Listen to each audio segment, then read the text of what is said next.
So, Article 252 ng Revised Penal Code. So, ito yung injuries o gulo dahil sa tumultuous affray.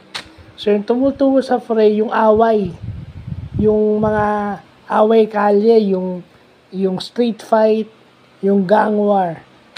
So, ang penalty rito is arresto mayor, 5 to 15 days imprisonment. Pero kung hindi ma-identify yung nakasakit, kasi lahat naman yan masasaktan kasi tumutulong sa pere. Lahat ng nandoon sa lugar kung saan nangyari yung gulo, lahat yon damay.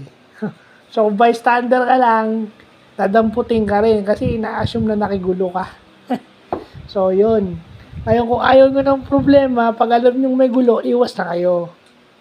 Hindi naman sa dahil duwag kayo. Kasi, ano yan magkakaibigan nga kayo. Pero pagdating sa kulungan, sinong sasalo sa gulo? Magulang nyo, hindi naman yung barkada nyo May pangbayad ba ng piyansa yung para mailabas kayo sa kulungan? May pangbayad ba yung tropa nyo na puro yabang? Oh. Ang kakausap sa XO, ang kakausap kay kapitan, ang kakausap sa mga tanod, sino? Magulang nyo. O yung guardian nyo.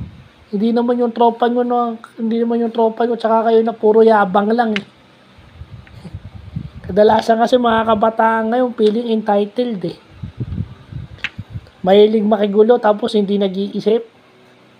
Oh. Oh, damay-damay kayo, pare-pareho kayong kulong. So, yun yung bawal Yung mga injuries dahil sa tumultuous affray. Yung tumultuous affray, away yun. Away sa kalye. So, yun yung magandang na pag-aaralan natin na may ganito pala yung ating revised penal code. No, kasi karamihan ng Pilipino hindi alam to. Malalaman mo lang to pag napaaway kayo. Ikakatwiran nyo kasi kinanti ako yung kasi masakit. Kapag ka nagsumbong ka sa pulis o nagsumbong ka sa barangay, anong sasabihin? Wala, sumbongero ka Pero hindi nyo alam, tama rin pala yun. Tama rin pala yun. Hindi naman karuwagan yung magsabi ka kasi siyempre iniiwasan mo rin na mabigyan ng problema yung pamilya mo, lalo na yung magulang mo. Pero kita nyo, pag yung iba sa inyo, pagdating sa bahay, ang bait, di makabasag pinggan, pero paglabas, kadalasan ganyan yan Yeah?